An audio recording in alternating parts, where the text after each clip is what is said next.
to Israel stories. What day were we on? What's that? 3, 4. Okay. I think I remember telling you guys a little bit about the Western Wall and the Dome of the Rock. Hezekiah's Tunnel. Did I mention Hezekiah's Tunnel to you? Did I mention I was scared? I got scared to death by Scott Brown, and there's a video on Facebook. He jumped out, and if we had the capabilities, I'd show you on the. But I won't. So after that day in Jerusalem, then we woke up early the next morning and walked the way of the cross in Jerusalem. Now this is you go to the old city in Jerusalem and you pray the Stations of the Cross together. And it's such a cool event because this is an act of devotion. It's not necessarily the way that Jesus walked with the cross. Those roads, you're kind of, remember I talked about the layers, 1st century, 4th century, 11th, 12th century, and everything gets kind of built on top of everything. So you're not walking the 1st century way of the cross, but you are in the old city of Jerusalem, and you're mimicking as best you can the path that Jesus might have taken toward Calvary when he's asked to carry the cross toward his execution. And it was really, you begin at this place, and as you begin, you say these prayers, and we used a form that we'll figure out a way to work it into our Lenten discipline together. And it was really wonderful and beautiful. But one of the things that struck me at this particular, on this particular day, was being in the midst of the tension. Remember I talked about holding the tensions lightly, and that was one of the gifts of this trip, was being able to be in a place where Muslims, Christians, and Jews live together and hold tension, sometimes not so lightly, but hold tension for centuries have done this. And so we got there, and it was really quiet when we first got there. And we're all gathered in the courtyard of this church where you begin. And as we're beginning to say our prayers, and of course we walked in silence from our guest house through the Muslim quarter that's still cleaning up after Ramadan celebrations, and we end up at this church, and here we are in this courtyard, and you can smell the old city, and you can the lingering smell of some of the celebration from the night before is still there, and we're here in this very, very quiet Franciscan church courtyard, and all of a sudden 2 cats start going at it, fighting or something, just squalling. You know what that sounds like. And it completely derailed my quiet time. And I was so upset about that, because here I was in the midst of this beautiful moment where I'm about to walk the Via Dolorosa, where I'm about to walk the way of the cross, and how dare these cats interrupt that. But it was at that moment when the cats are going crazy that I realized something. That's reality. That oftentimes we're called to be prayerful in the midst of chaos. And you take that a step further and think about what it must have been like when Jesus was actually carrying the cross, and the spectacle of that. And people everywhere shouting, screaming, kids crying, cats caterwauling, doing their thing. I mean, all of that is a part of it. It was a really real moment for me, and somehow, in the grace of that disruption, I was able to experience this walk in a very, very different way. I had in my mind that I was going to just quietly, reverently, with my fellow pilgrims, walk these steps, and we were going to be moved to the highest places in heaven. And the reality is that we had to deal with squalling cats. And the funny thing is to watch different people in the group react to that. I was not the only one that was like, how dare those cats? You could see it. People tensed up. one lady threw a shoe. You know, I mean, one lady who was just love animals, tried to kind of gently shoo these cats away, and nothing was working. But it was causing these disruptions that I think were tremendously important to the walk. Because as we walked, there were people getting ready for their day. There was a guy with a leaf blower blowing off his section of road in front of his shop. You know, there was a baker with a big giant cart of bread coming down these steps. Click, click, click, click, click. And so all of this stuff was a part of the walk. And we walked with this giant wooden cross through the streets of Old Jerusalem. And we make our way eventually to the Church of the Holy Sepulchre, which is where I'm going to talk about Holy Sepulchre today in my sermon. Sorry, I keep talking about Israel in my sermons, but y'all bear with me. And we get to the Church of the Holy Sepulchre, and we finish the last 4 or 5 stations in the Church of the Holy Sepulchre, and you go up to Calvary, to the place where the rocks come, and we believe that Jesus, the cross, was. And one of the things, I mentioned this before, but it's worth mentioning again because I want y'all to hear it. It really struck me that when you're standing there on Calvary, you're looking down at the tomb. You can see it. So Jesus on the cross could look with his own eyes and see the place where he would be buried. Now, I don't know that he knew that would be, because just Arimathea didn't make a deal with Jesus before he died, but he's looking down in a cemetery. He's looking down at tombs in the midst of this death that he's experiencing. I mean, there's no I might get out of this when you're on the cross, from what I understand. You're there. So that was a pretty powerful moment to experience that. And of course, it's very early in the morning. There are very few, relatively speaking, people in the Church of the Holy Sepulchre, and we had this time. And we finished at the tomb, the place where Jesus was. Actually, there's the tomb, and then there's a little chapel off to the side that houses a first century cave that they really didn't have they weren't able to excavate in a way that they could really say what it is. But it could be a tomb, it could be just a cave, who knows? But there's a little chapel in the Holy Sepulchre, and so we finished our prayers there. It was smoky, and there's all these burns on the ceiling from centuries of candles, and you're standing in this empty tomb, and you kind of realize, well, that's the point. The tomb's empty. And then you go off and you say your prayers. So that was a really powerful moment.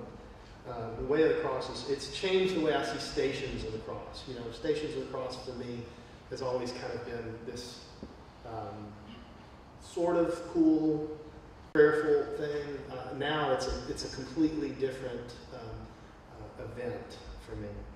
So we did that, and as soon as we finished that, then we went, of course, to the Dead Sea. I think I mentioned the Dead Sea to you guys, the coolness of the River Jordan starts and flows down to the Sea of Galilee, and the Sea of Galilee receives the River Jordan and then gives from the River Jordan. So it's the Sea of Galilee's living, full of fish, and the River Jordan flows down and then ends up at the Dead Sea, and the Dead Sea takes from the River Jordan but doesn't give, and therefore is dead.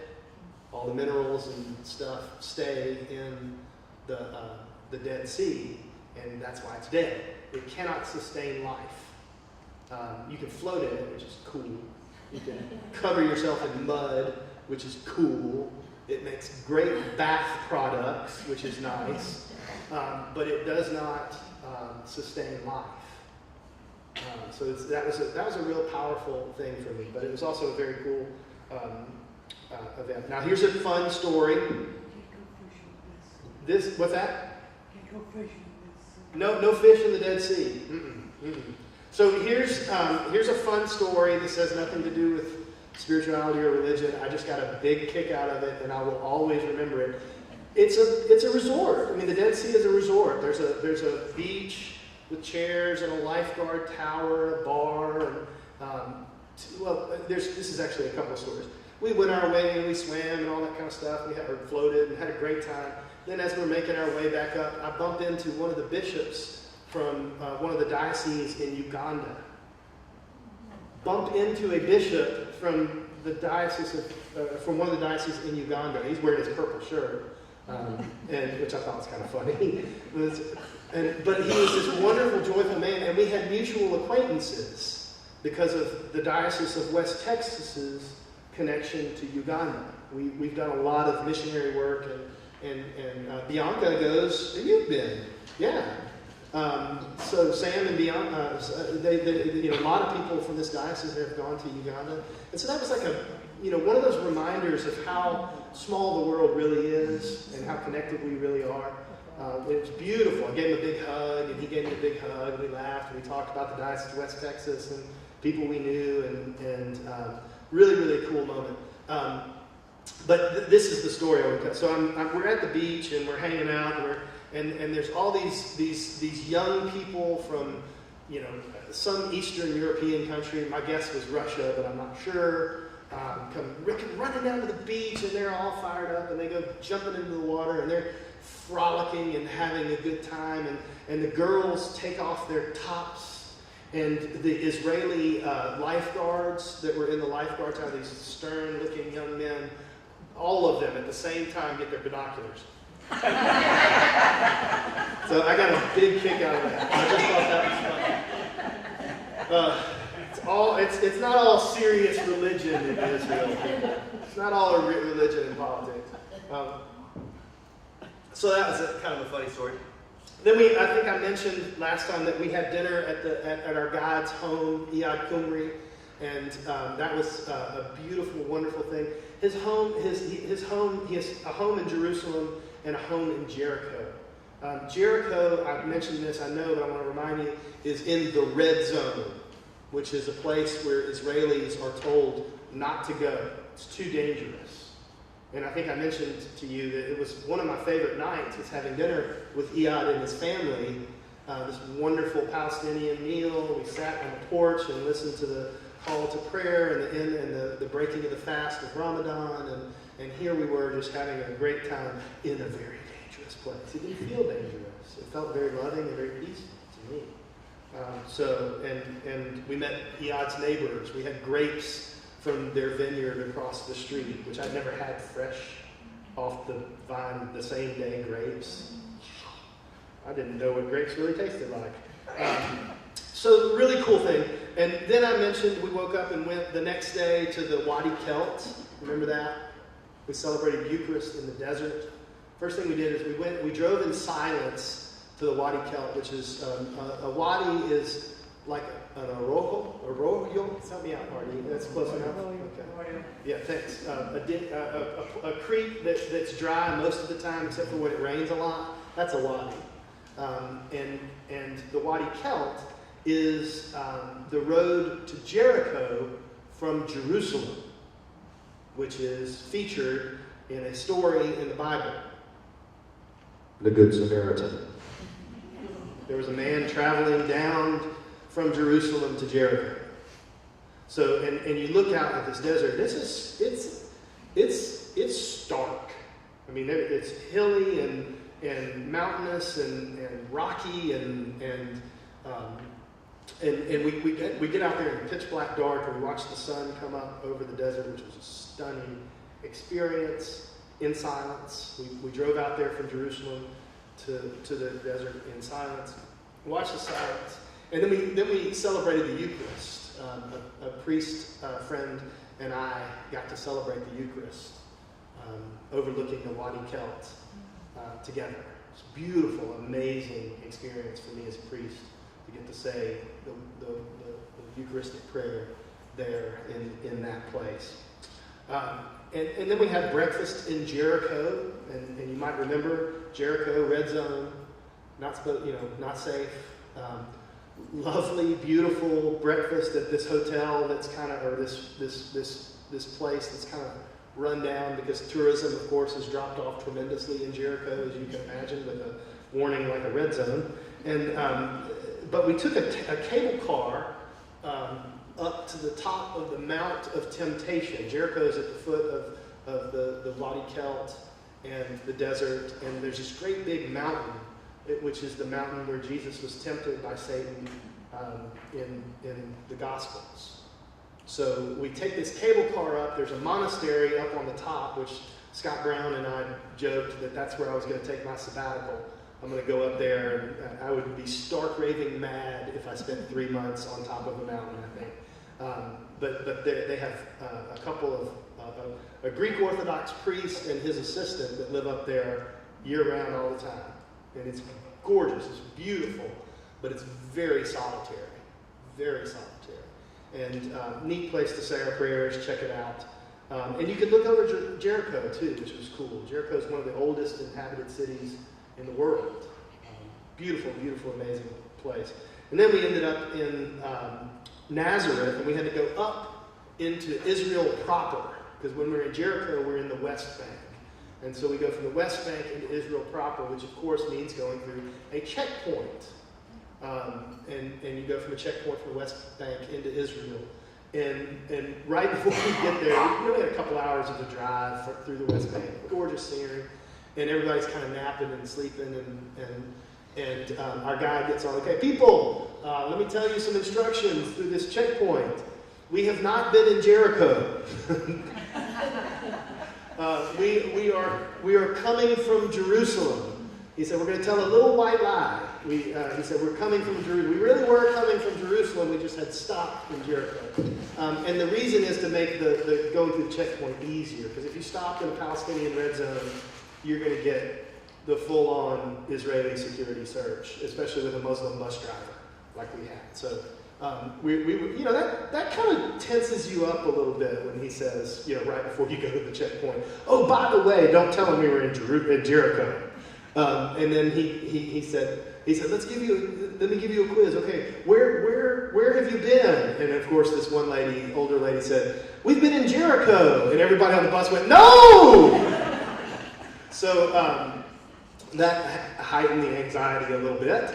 But we get off. We go through the checkpoint, and it's Israeli security. So 2 Israeli Defense Force people get on with machine guns, and a third gets on and talks in Hebrew to the bus driver and to our guide, and then walks down the aisle and says, "Are you an American? Yes. Are you an American? Yes." Making sure we're all there. No, he didn't ask us where we had been. Thank God. And we went right on to the checkpoint, but it was a reminder of where we were, and a reminder of what that reality is like for Palestinian people in this day and age.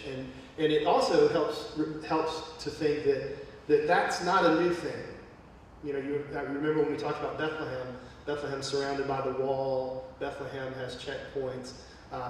That was true when Jesus was born. It's just a little different technology in how the security was handled. But still, Roman occupation, same kind of stuff. Okay, so we make our way to Nazareth, and we stay at the Sisters of Nazareth, which is a French order, and so they speak French and serve French food, and it was quite an interesting place, beautiful, beautiful place. And one of the things they have at the Sisters of Nazareth is a show enough 1st century tomb. I mean, one of the best preserved archaeological sites, and they totally stumbled across it. They built this it was a hospital first, then a school, now a guest house, and about 60 years ago, discovered underneath all of this a 1st century tomb. And we got to go down there with our guide, Eyad, because he's got a lot of good cousins that live in Nazareth. And so he took us down, and we got to see what a 1st century tomb looked like. Stone, they talk about rolling away the stone. We got to see a stone that rolls into the slot and covers the tomb. And one of the things that struck me was there's little smaller rooms where they put the bones. That's where the bones go, or the bodies to decompose, actually. And there's kind of an outer room in the tomb with a little table on it where the body is prepared. So Jesus would have been in the room before the tomb to be prepared. Because what are the women going to do on Easter Sunday? They're going to prepare the body. So Jesus would have been in the outer tomb, not in one of the tombs where they keep bodies. And the reason they do that is, of course, the body's decomposed, the bones get there, they take the bones out, they put them in a smaller box, and they put another body in there. That's the way that a tomb worked. So that was really powerful to see that and to kneel before a first century tomb in Nazareth, by the way. And just imagine, we don't really know what happened to Joseph. Joseph dies sometime before Jesus gets to be enter into his ministry, we think. And so it could have been Joseph's tomb, for all we know. Mary's house was just across the street, so we don't know how that works. But anyway, it was really cool just to think, to imagine, to open your mind and eye to see this beautiful thing. And it's changed the way I think I'll see the Easter story too, because when I picture the stone being rolled away, first of all, it wasn't as big as I had imagined. It's about that tall, about 3 feet in diameter, but still, it would have taken a lot to move it. I don't think I could have moved this stone. It would have taken probably 2 really husky, strong people to move this stone in the place where it closed the door. So anyway, when the women ask who will roll away the stone for us, it makes a lot more sense. You can picture that. All right, so that's Nazareth. We're in Nazareth, and that first morning we go to the Sea of Galilee, Jordan River, Mount of Beatitudes, and Capernaum. It's a lot in one day. But this is one of my favorite days. I think I've mentioned how much I love Galilee and Nazareth because it's so beautiful out there. The Sea of Galilee is beautiful, I mentioned that. But we went to the Jordan River first. We went up almost to the border there at the Jordan River. And we go out to this place, not a commercial place. I've heard a lot of Jordan River spots are kind of commercialized. They got steps leading down, and you can buy a white robe, and you can have somebody will baptize you and do all this kind of stuff. We went to a kind of a wooded spot on the Jordan River that was not commercialized at all. And the first thing that struck me about the Jordan River was how ordinary it was. San Marcos is much prettier. The water was nasty. There was literally a couch on the bank, half sunk in the mud, trash floating down the river. But again, going back to the cats, when I first got there, I had these images, these expectations of what the Jordan should look like. And when I get there, it just looks like the Sunflower River in Clarksdale, Mississippi. It's nasty. And I thought, and I remembered an Old Testament story about Naaman the Syrian who goes to Elisha and says, I want to be cured of my leprosy. And Elijah says, go wash in the Jordan. And Naaman's first response is, I don't want to go wash in that nasty river. I'm paraphrasing. But he's, and I thought about that story when I'm standing on the banks and I'm thinking, we're close to Syria. And Naaman, this war captain who has leprosy, comes and is told to go wash in the Jordan. And he's like, there's a lot better rivers than the Jordan. And this is the place where John's doing his ministry, where Jesus is baptized. And so I think that that's kind of an important remembrance for me, is that, our baptisms, our life in the life of Christ is not without some trash in the water occasionally. One of these days, y'all don't tell everybody, but one of these days I'm going to just put some pieces of paper and some plastic bottles in the font. and see how it makes you feel. And that's a reality that you know, we like to clean things up and make them real sanitary for our consumption. But the reality with the Jordan was it's real life, it's muddy, it's dirty. It also gave me a deeper sense of the incarnation and how beautiful it was that Jesus came and hung out with his cousin at this old nasty river. And somewhere they got the idea that it made an appropriate cleansing spot.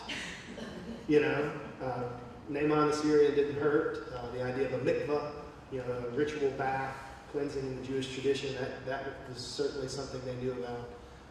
So anyway, Jordan River is really powerful for some unique ways. We renewed our baptismal vows there at the Jordan River, which was wonderful and beautiful. My friend Kim Rogers, who is discerning a call to ordained life, led us in the baptismal vows, which was awesome. And then Scott Brown, my friend, and Rip Hardaway, my friend, you know, sprinkled us with holy water from the Jordan River.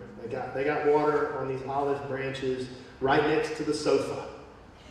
And so we were blessed with that water. It was great water. Fun story, not that religious, but Scott and Rip go off to cut off olive branches, and they thought it'd be a great idea to get some really beautiful ones with olives still on them. And Scott reaches down into the river, and then with his usual gusto begins to throw asperges on the people, and a big wad of olives hits one of our fellow pilgrims right in the face.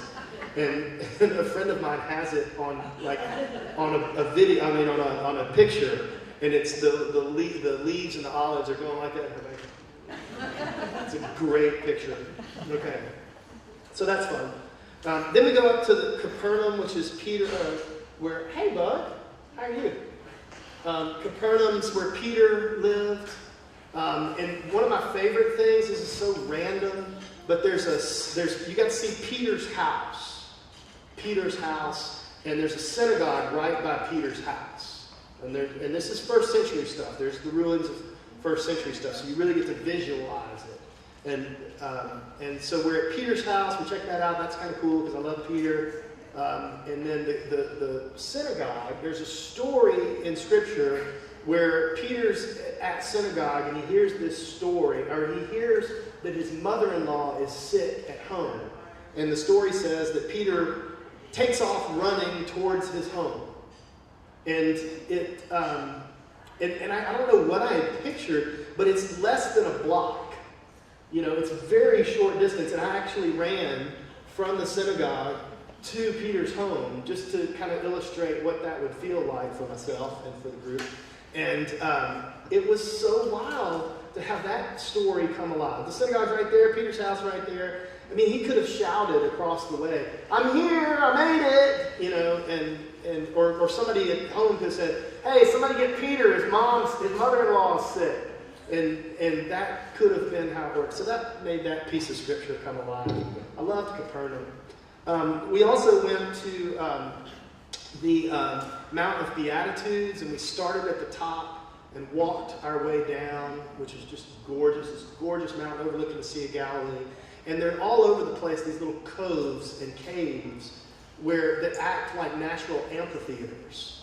So when Jesus preaches the Beatitudes, when he preaches the Sermon on the Mount, it makes sense, you know, because people could have heard him. He could have spoken a normal voice, and they would have heard him because we read the Beatitudes.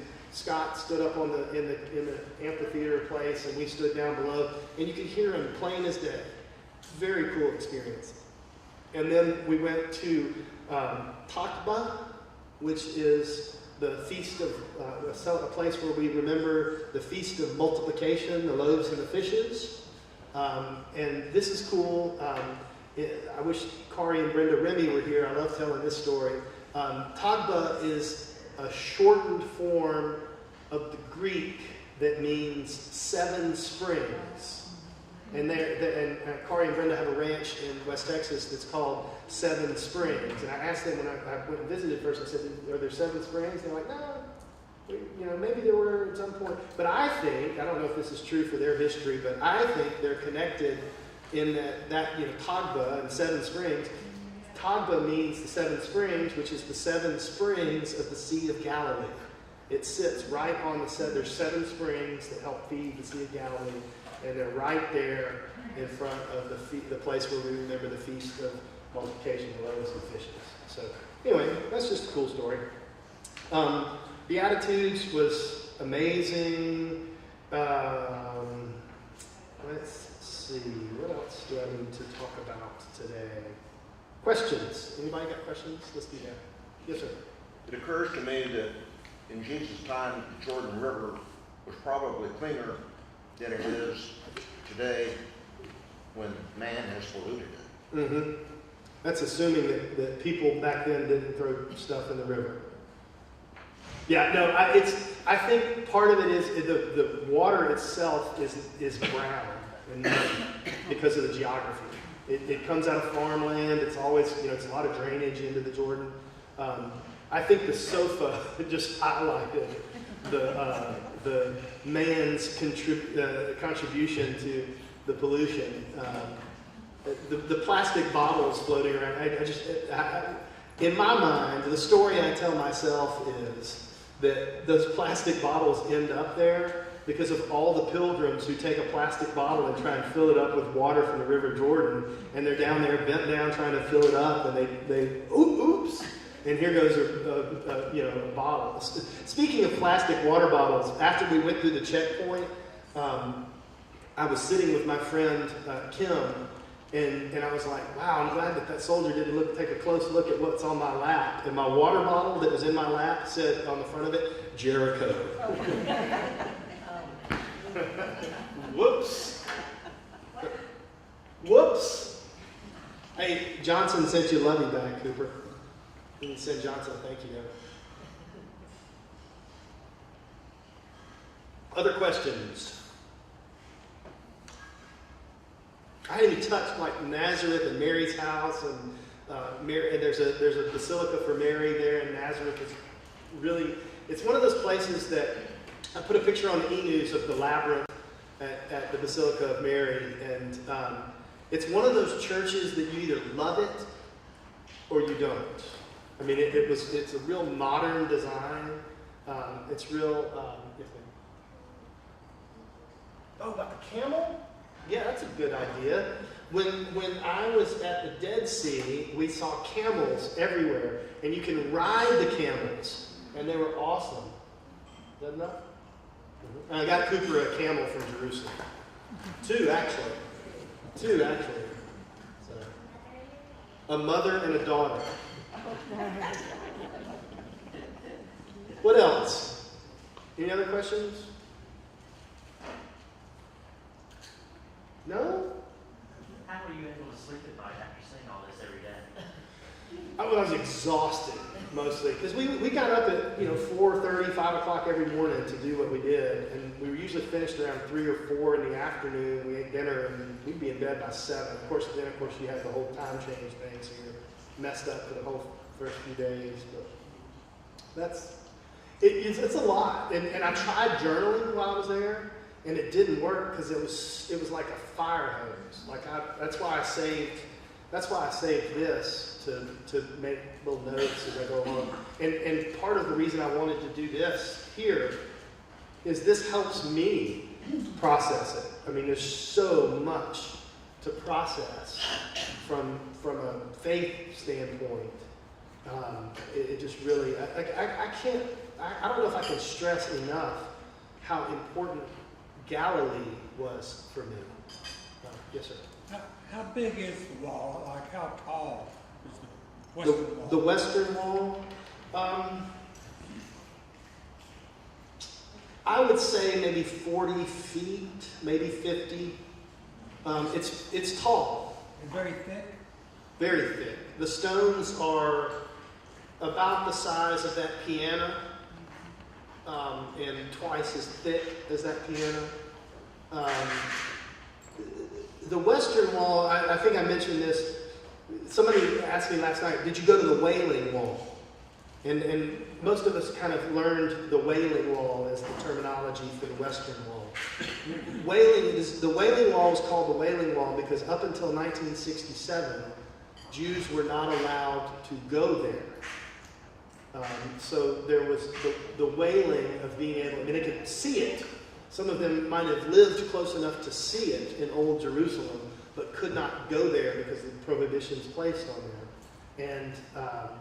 And so it was the Wailing Wall because they couldn't go. Once Jews gained access to the Wailing Wall, it was no longer the Wailing Wall, it was the Western Wall because it's the Western Wall of the Second Temple.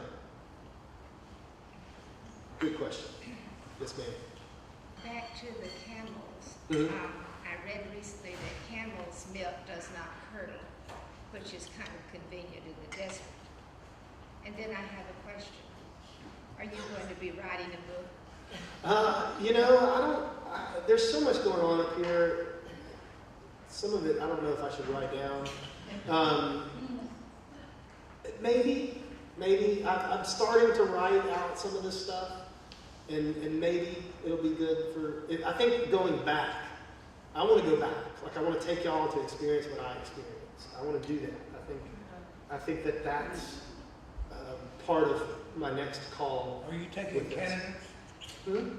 You taking a list of people that want to go You with bet. You bet. You in? Yeah, I'm in. All right. I figured you might be. I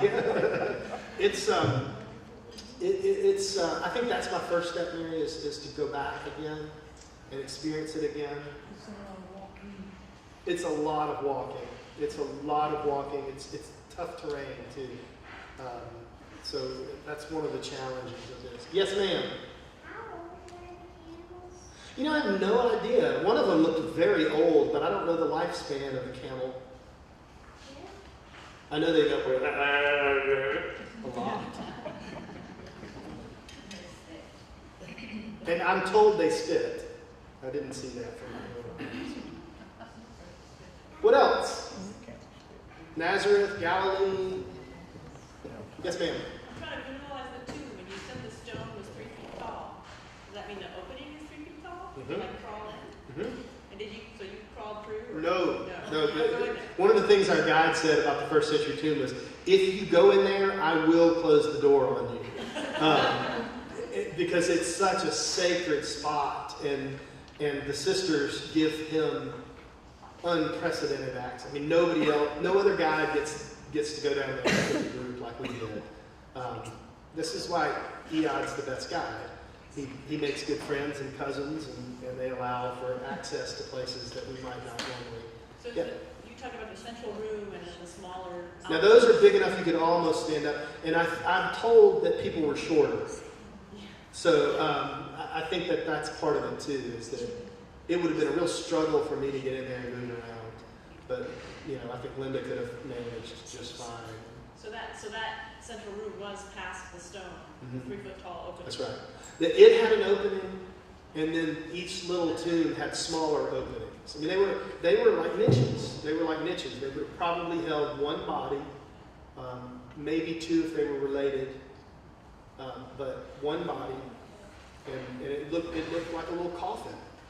It was very powerful. Was the only ministry of the sisters the guest house, or do they have a convent? No, their main ministry is the ministry of hospitality for pilgrims, but they have a historic connection to hospital ministry, providing care for children. So they still do a lot of that. The place is crawling with nuns, and so they go hang out at the Basilica of Mary. They go, there's convents all over the place. And they do service in that area. So full habits too. It's very cool.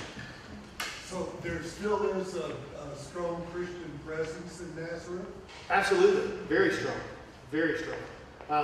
I don't remember the percentage, but I remember them saying how much higher the percentage was in Nazareth. There's still towns in Palestine that are for instance, Tibet is a Christian town in Palestine. Now, there's Muslims there, but it's majority Christian, and it's a smaller town. But Nazareth is a big town, and it's majority Muslim. but actually, majority Israeli. I have to check on that. I don't remember what that majority. Did you visit any synagogues? No. Well, other than the first century ones. No. I mean, there's not a whole lot of, we went to the Western Wall, which of course has teaching places in it, which is what, the main purpose of the synagogue is. There's a few, like in Western Jerusalem, I went to Western Jerusalem a few times and once to go to CrossFit, and so I went all the way across town. And there you see like kind of the bigger modern synagogues and places of worship, but there's not a whole lot that I can remember in Old Jerusalem. There's one in the Jewish quarter that we went in just to kind of look at and see, but didn't have a whole lot of tour information. I'm afraid of you going back there, you might not ever want to come back. Oh no, I always want to come back. This is my home. I just like to travel. I have another question on that too. Uh-huh. The room, the large room where they prepare the body, does it also have a big stone? I mean, like when you read the story in the Bible, they have to roll away the stone to go into where they prepare the body. Yes, the stone I saw was the stone to the outer room of the tomb. There were not stones on the smaller niche places. Like those had been taken or repurposed or whatever but the stone for the front door, if you will, was still there. Went through that little opening, and then there was a bigger room then? Mm-hmm. You crawled through it's about that. The door was about that tall. Stone would roll in front of it. You crawled through the hole, kind of dropped down. There's about a 2-foot step. You drop down, and then you're in this room. So there was a table in there. Well, they said that probably there wasn't in the one we saw, but there you could see the place where there might have been a taller stone where they would lay out the body, and that's where they did the anointing. There's an anointing stone in the Church of the Holy Sepulchre, which is beautiful. It's got anointing oils all over it that drip down. It smells wonderful. Gorgeous. Yes, sir? I think it's important to note that not everyone was buried in a tomb. Yeah. A lot of them were just left in open air. And we saw a place where in stone had been carved out for a place for the dead person's head, and then they were laid out, body decomposed, and they disposed of the bones. Same way as in the tomb. Yes, ma'am? Do you have any photos you plan to share? I could do that when I get my photos together. I'm one of these people that kind of takes pictures and throws them in a drawer, and the electronic version of that is they just kind of sit on my computer and eventually I'll organize them, maybe. I think that's optimistic for me. I think that if they ever make it from my phone to the computer, it will be a miracle. But maybe. I think it'd be fun. I tried when I first got back to put together a slideshow for you guys, and it just didn't go. It didn't work. I don't do that very well. Maybe I'll put my shoulder to the wheel and nose to the grindstone and get that done. It'd be fun because there's a lot of fun pictures. My friend Lucy took like 3,000 pictures, and she's going to supposedly do a whole book and all this kind of stuff. So if she ever does that, I'll use hers. Hers are much better than mine, I'm sure. Mine are like, this is how I take pictures. Oh! And then the picture is terrible. But, okay, everybody's going to church. We should probably go. Go in peace to love and serve the Lord. Thanks, God.